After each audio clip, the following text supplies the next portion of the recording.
నిరీక్షణ prayer house మరియు centre సంఘముల తరపున ప్రేమామయుడైన యేసుక్రీస్తు నామంలో మీ అందరికీ నా శుభములు. ఈ దినపు దేవుని మాట 1 కొరింథీయులకు రాసిన పత్రిక 8వ అధ్యాయం 3వ వచనం. ఒకడు దేవుని ప్రేమించిన ఎడల అతడు దేవునికి ఎరుకైన వాడే. దేవుని పట్ల ప్రేమ కలిగి ఉండడం జ్ఞానం కన్నా గొప్పది.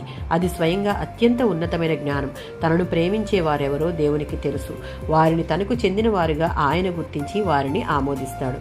1 కొరింథీయులకు రాసిన పత్రిక 13వ అధ్యాయం 2, 4, 13 వచనాలలో ప్రేమ దీర్ఘకాలము సహించును, దయ చూపించును, ప్రేమ మత్సరపడదు, డంబముగా ప్రవర్తించదు. ఇక్కడ ప్రేమను ఒక అంతర్గత అనుభూతిగానో ప్రేరణగానో కాక బాహ్య ప్రవర్తనగా క్రియారూపకంగా ఈ వచనం వివరిస్తుంది. ప్రేమను గూర్చి ఇక్కడ రాయబడిన విషయాలు తండ్రి అయిన దేవుడు, కుమారుడు, పరిశుద్ధాత్మ యొక్క గుణాలను ప్రస్ఫుటం చేస్తున్నాయి. ఇందును బట్టి ప్రతి విశ్వాసి ఇలాంటి ప్రేమలో ఎదగడానికి ప్రయత్నించాలి.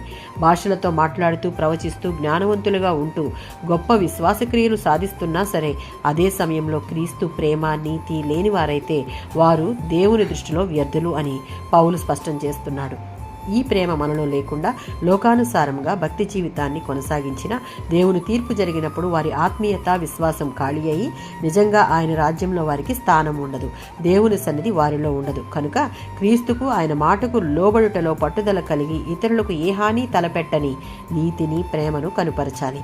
ఎందుకంటే విశ్వాసము నిరీక్షణ ప్రేమలో శ్రేష్టమైనది ప్రేమయే అని వాక్యం సెలవిస్తుంది.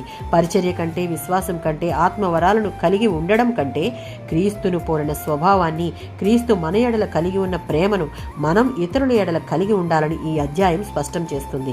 దేవుని పట్ల ప్రేమలో లోకానికి కనిపించినట్లుగా కాక అంతరంగిక దైవభక్తిలో గొప్పవారే దేవుని రాజ్యంలో గొప్పవారుగా పరిగణించబడతారు. ప్రేమ లేనివాడు నావాడు కాదు అని వాక్యం సెలవిస్తుంది. విశ్వాస జీవితంలో దేవుణ్ణి ప్రేమించు వారముగా మనం ఉన్నప్పుడు మాత్రమే ఆయనిచ్చే నిత్య జీవానికి వారసులం. ఆమేన్.